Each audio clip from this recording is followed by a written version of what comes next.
Hey guys, good afternoon. Kamusta kayong lahat guys? Alas 6 na ng hapon dito pero masakit pa rin sa mata yung init guys oh. Yan, pupunta kami ng playground ng anak ko kasi kanina pa to nag-aasa akin na pumunta ng playground. So ayan, on the way kami ngayon papunta ng playground. Nakasilaw yung grabe. Ayun. Sobrang sakit sa mata guys.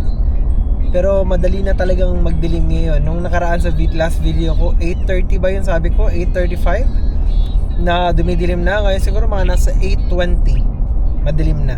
O baka 8:15 ganun.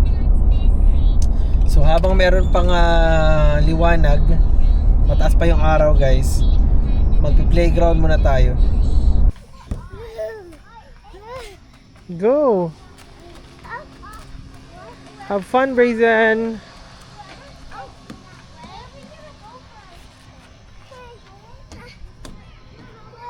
Okay, go!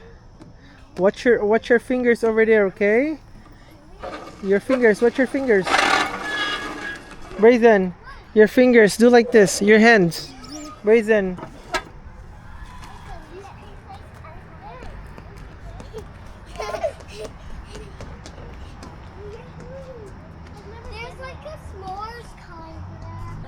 Para kung gusto ko ring sumali dito sa mga sa mga running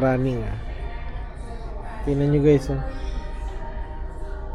$94. It's not too bad. Parang gusto kong sumali sa mga Evo SL na to. Gaan. $180 guys Evo SL. Ayos. Adi Zero. Ayan Evo SL. Ayos. Ang gaan How many shoes do you have? Oh my god, damage na po si mamag si Papa Anak. Damage. How many shoes do you have, Brazen? Oh wow. Wow, but we have to put them in the bag, Brazen. We have to put them in the bag. No. Why not? No, I did not. Okay, we're check. For Brazen, for me, and for wifey over there. I do not. Okay, that's fine, Lalo. Sige na. It's okay. Who's sleeping? I-mute ra na to kaya nagpakanta man sila Honey My Love So Sweet. Kanina pa. Professor Hector, pag-play mo lang ng C. London C. Puto yung ito. Haba ng pila. Ito. Isan. Once again, I'm John Diego, ladies and gentlemen. Oo, walang kang ganang kumain. Haba ng Okay lang pong sa action dito. Pwede ka namin kanina. Andito na yung artista guys, so si John Travolta. So, tinan mo, titingin yan. Yun. Siya yung special guest.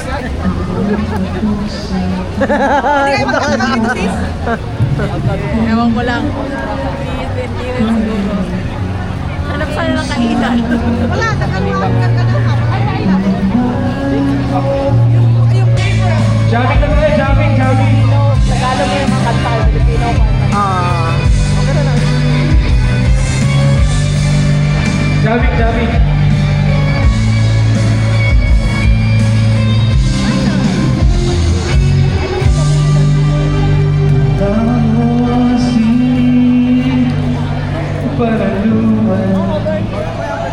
Yeah! Live in London!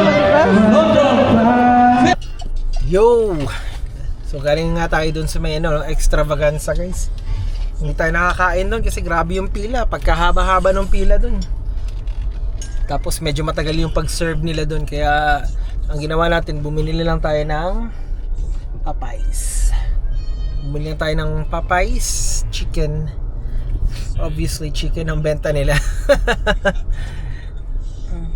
And then doon na tayo sa bahay Bubok Chow guys kasi nako sobrang Tom Jones na.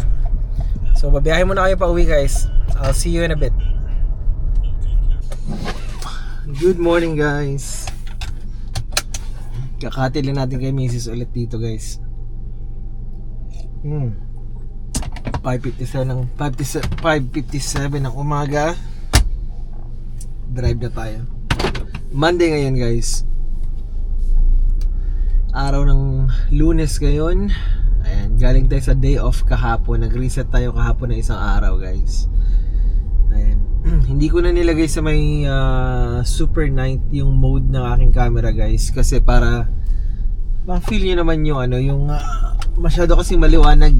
Parang gagawin niya maliwanag yung kapaligiran kapag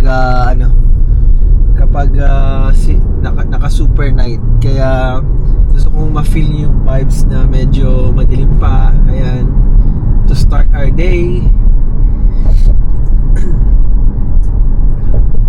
Tapos habang nagkakape-kape tayo dito guys, papunta ng workplace. Ayan. Hindi na ako dadaan ng Tim Hortons ngayon.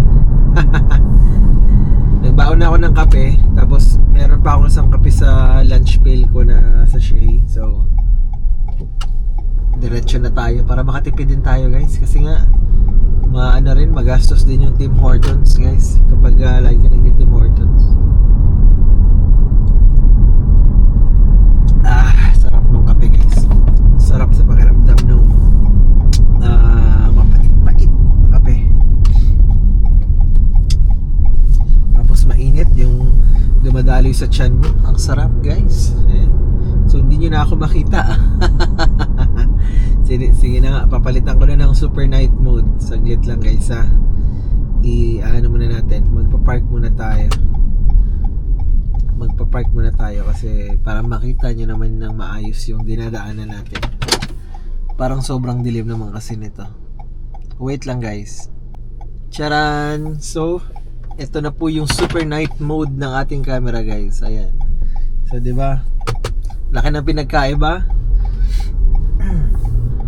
Yan yung kagandahan nitong camera na to guys.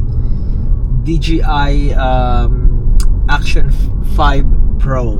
Yan ang pangalan ng ating camera. Yung una ko talagang camera, kausuhan kasi talaga ng kamerang Sony.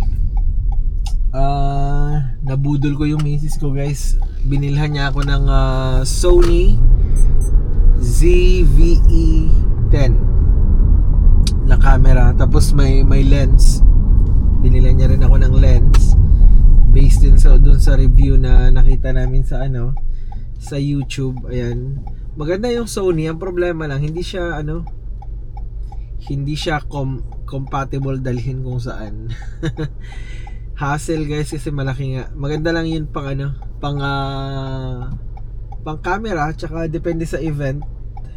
Pero pag mga ganitong nasa sasakyan na setup, mas maganda tong DJI. Kahit yung Osmo Pocket 3 maganda rin dalhin. Kasi nga light lang siya, compact. Ayan, mas madaling gamitin. Ito, dalawang buttons lang yung gagalawin mo. Kapag sinet up, may dalawang setup tong kamerang to eh. Kapag gusto ko na yung hindi straight shot, syempre i-on mo muna siya and then pipili ka ng kung anong klaseng shot yung gusto mo. Katulad yan, super night, or gusto mo ng auto, or gusto mo ng manual. So pwede kang pumili, swipe ka lang. Ang kagandahan din nito, yung isang setting is pwede kong ilong press yung parang on. Tama ba? Ilong press ko yung on, and then kung ano yung setting na nilagay ko dun sa quick shot, yun yung gagamitin niya. So within 2 seconds, naka-on na kaagad siya guys. Naka-on na, and then yung naka-save na setting na gusto mo, yung nilagay mo sa number 1, kumbaga, na preferred setting, yun yung gagamitin niya guys. Diba? So kung kunwari may nakita kang biglaan na let's say gusto mo i-capture ka agad, hindi ka na maghihintay ng matagal kasi nga minsan diba naglo-loading pa, pinapakita yung logo and etc. Ayun, quick shot, boom, within 2 seconds nakabukas yung camera. Yun yung kagandahan. At saka ang kagandahan din itong microphone na to guys, na gamit ng DJI. Yung microphone na yan is galing sa starter kit nung Osmo Pocket 3 na binili ko. Nagagamit ko siya rito. Ang pinagkaiba naman nila ng tawag nito, yung isang brand, yung Insta360, hindi mo magamit yung microphone nung galing sa 360 na ibang unit papunta sa other unit, kasi itong Pocket 3 at saka yung Action 5 Pro na gamit ko na to, magkaibang unit yan guys. So yung Pocket 3 is for vlogging, ito namang Action 5 Pro is para to sa ano guys, yung parang GoPro siya. Yan yung pinagkaiba nila, pang extreme ano siya, kumbaga sports ganun, which is good kasi nga ito normally ito na yung ginagamit ko ngayon eh. Yung Pocket 3 maganda rin talaga yung Pocket 3, pero minsan kapag depende sa pupuntahan, mas gusto ko to kasi mas durable siya. Yung Pocket 3 kasi meron siyang parang tawag nito axle, yung para sa kanyang stabilization. Minsan nakakatakot dalhin ng nakalagay sa bulsa kasi nga baka maputol, masnap yung axle niya. Pero both cameras are the best, yun yung masasabi ko guys. Alright, klaro ba yung dinadaanan natin dyan? Pakita natin. Ayan. Di pa masyadong busy yung road ngayon guys, kasi nga alas 6 pa lang ng umaga. Mamaya maya to marami ng mga papunta ng east, papasok sila. Tsaka dito din sa town maraming mga galing dito sa labas ng town, papasok naman sila ng town para pumasok. Excuse me. Ito yung masarap na schedule para sa akin guys, yung maaga pang papasok. Hindi pa ako bayad nito guys yung pagpapasok ko na maaga. Excuse me guys. Nasa na ba yung tubig? Hindi pa ako bayad nito guys yung papasok ko na maaga, kasi normally pag ganitong maaga yung pasok na misis, alas 6 ako pumapasok or 6:10 mga ganon, depende sa kung anong oras ko siya mahatid. Pero pag minsan, kapag off si misis, minsan napapaaga din yung pasok ko, mga 5:45. Hindi pa ako bayad nun guys, kasi nga ang duty ko pa talaga is alas 7 or 7:30, kasi nga yung operation ng farm namin nag-i-start talaga ng alas 8 hanggang gabi, hanggang 8:30 ng gabi yung operation. Pero syempre hindi naman ako pwede magstay hanggang 8:30 kasi that will be long hours, 12 and a half to 13 hours yun. So ngayon ang ginagawa ko, bayad ako ng 8 hours for the day. Mostly ng mga managers, nag-i-start sila ng 7 to 7:30 hanggang mag 4 to 4:15 ganun, or 4:30 ba minsan niya maaga rin sila nag-off kasi nga salary based kami. Pero ako minsan napasok talaga ako ng maaga, and then minsan depende sa araw, minsan napapauwi rin tayo ng mga alas 4:30 na. Minsan meron pa cases na 4:30 to 5 na tayo nakauwi. So meaning to say, nag-spend tayo ng 11 to 11 and a half hours minsan. Hindi ako bayad nun guys, pero ang kagandahan lang talaga kasi nitong trabaho ko na to, kaya binibigay ko rin yung lahat ng kaya kong ibigay, kasi nga kung tutuusin, nakatipid talaga ako dito sa trabaho na to, kasi hindi na ako sa winter, lalo na sa winter, yung poproblemahin ko na lang is yung paghatid kay misis. Yan. Pero sa sarili ko guys, walking distance lang, parang 3 minutes walk, nasa ano na ako guys, nasa trabaho na kaagad ako. Inom muna ako tubig, saglit.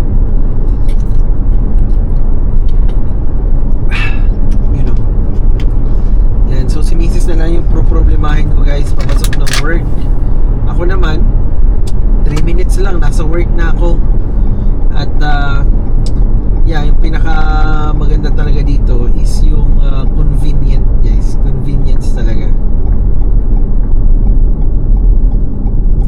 Tapos di ko na kailangan gumising ng sobrang alam mo yun, gumigising ako ng maaga para mag-work ng maaga kahit hindi bayad. Pero yun yung mga passion na yun, guys. Kapag gumigising ka ng maaga, pero para sa biyahe, para sa yung maglalagay ka pa ng gas sa sasakyan mo, para yung yung travel time kung tawagin. Iba rin yun, 'di ba? Kasi hindi siya napupunta doon sa effort mo towards sa trabaho. Napupunta siya doon sa travel time. I don't know if that makes sense to you guys, pero yun yung pananaw ko, guys. So kumbaga nakakatipid ako ng konting portion instead na gastusin ko yung time sa travel at gagastos ng gas para sa pagpunta sa work. Nasisave ko yung dalawang yun. Yan. At minsan kapag okay naman lahat dito sa farm, hindi naman lalo na pag weekend, minsan nakakapasok tayo ng 7:30 tapos sakto ang 8 hours. Kasi pag weekend, guys, medyo tahimik, walang mga transaction na lumalabas sa farm. Unlike sa weekdays na from Monday to Friday busy talaga yan, guys, kasi maraming yan yung kumbaga bukas yung opisina namin, bukas din yung depot na kung saan namin dinadala yung aming mga eggs. Ayan.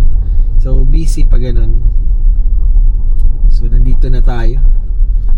Hindi na rin ako magpapaligoy-ligoy ngayong umaga kasi nga marami pa talagang aasukisuhin kasi pag Monday ito yung araw na kung saan kami nagsasubmit ng mga mga reports. Yan, kung ano yung mga naganap last week. Yan, yung araw namin sasubmit. So maraming paperworks. Maga tayong papasok, 6:19. Okay, mamaya ulit, guys. So nandito na ako sa farm. Mamaya na ulit, mamayang hapon pag out ko. Yeah, pag sinipag ako mag-vlog. Pero kahapon kasi nakapag-upload yung alarm natin. Nakapag-upload yes. Saglit yun, guys.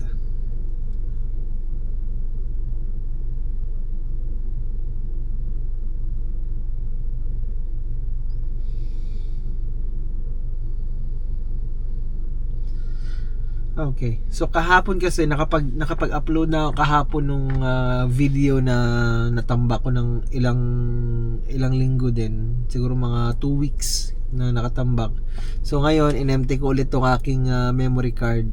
So mag-upload ulit tayo. Para naman na tawag nito. may mga nanonood din kahit papaano, kahit na pa 50, pa 100, natutuwa na ako nun, guys. Hindi naman tayo, kumbaga itong YouTube ko na to, hindi na to pasok sa monetization kasi nga matagal ko ng YouTube account to at chinek ko yung monetization nito, hindi yata ako makakahabol sa monetization, kaya all good, everything is good. Mag-upload lang tayo for fun na lang. Ayan. So, yeah. Hopefully nasipagin ulit ako na mag-upload mamaya or kapag nakabuo na naman ako ng good amount of videos para ma-compile ko lahat. And then, yan. I-upload ulit natin. Okay? Papasok na muna ako, guys. I'll see you later. Hey guys. Kamusta kayong lahat? Magandang hapon sa inyong lahat. Hapon na dito ngayon. Fast forward mula nung kaninang umaga, kakalabas na natin ng work ngayon. Dadaan lang ako saglit sa bahay kasi nga kukuhanin ko yung baby boy ko. And then may pupuntahan kami na I think siguro mga nasa 30 minutes din or 25 to 30 minutes siguro yung biyahe mula dito. Kasi may binili ako sa marketplace, guys, na yung GPS kasi nga in 2 weeks time pupunta kami ng US. So last time na pumunta kami ng US na nag-by land kami, sakit sa ulo, guys, kasi wala akong signal on the way. Halfway nung papunta namin ng New York last time, wala akong signal. Pero naka-open naman yung rooming ko. Okay naman lahat. Tinawagan ko customer service before kami tumawid ng border. Okay naman lahat. Pero halfway papuntang New York, wala akong signal. So, ang hirap magbiyahe ng walang tawag nito, yung mapa. Ang hirap. So, yeah, kukunin ko yung binili ko sa marketplace na GPS. $20 lang. So, isasama ko kay mamaya, guys. Okay? Kukuhanin ko lang itong anak ko and then magpapalitan tayo ng t-shirt. Let's go! Guys, binilhan ako ng misis ko ng Burger King, guys, oh. Kain muna tayo, guys, before tayo lumarga kasi wala akong lunch. Nag-lunch naman pala, pero yung kinain ko lang salad lang, guys, kasi nga katulad nung last video ko, 'di ba? Nag-iingat na ako ngayon sa mga kinakain ko. What's that? A fly? Use your hand, Brazen. Use your hand. Use your hand. Shoo! Yeah, there you go. Yeah, yeah. Don't be scared. Yeah, push him out. Yeah, medyo nag-iingat ako. Pero ito, hindi naman to healthy, guys. Pero, hindi naman lagi. Once in a while lang. Kaya, tawag nito, okay lang to. Pero yung daily na pagkain ko, medyo nag-iingat na ako, guys. Kasi, kakaedad na tayo ng konti. So, precaution is better than cure always. Ayan, so thank you sa misis ko, guys. Binila niya ako ng burger. Hey guys, fast forward, nandito na tayo sa bahay. Kakagaling lang natin dun sa pinag-pick-upan natin. So ito yung nakuha na bili natin, guys, GPS. Maliit lang siya, siguro mga 4-inch display. Tama ba? Yeah, 4.3-inch display. Luma na siya, guys, pero importante meron tayong GPS pupunta ng US. Kasi baka mamaya hindi na naman gumana yung internet ko doon. Magkanda leche na. Maliligaw tayo. Okay, i-update ko muna to, guys. Tapos yung camera ko palubat. So, mamaya na ulit. I'll see you guys later. Peace. Mwah. Ay, nabutan pa nga tayo ng train, guys, oh. Mahaba yung train na yun. Buti na nga lang, mabilis yung takbo ng train na yan. Kasi pag may time minsan na mabagal, inaabot ng more than 10 minutes. So hopefully naabutin lang yun ng mga 6 minutes, guys.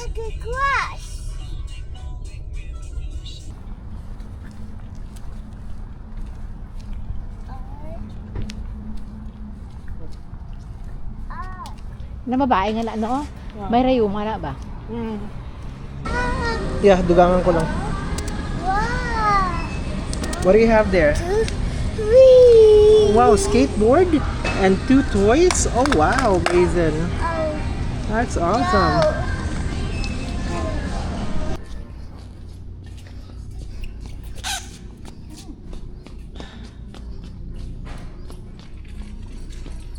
Okay, Brazen, let's go here.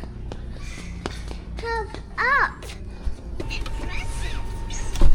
Dami ang kwansi na sa imo. Namin fitting, mapapayat ako gamay. Pwede, namin pag diraan nabi mo black. Black. Ang sulod yan. Try ko sa sunod. May black ito pa. Huwag ko lang. Dami ang black, basta bag mo isok-sok din. Ang puti gani, hindi namin. Hindi kayo namin.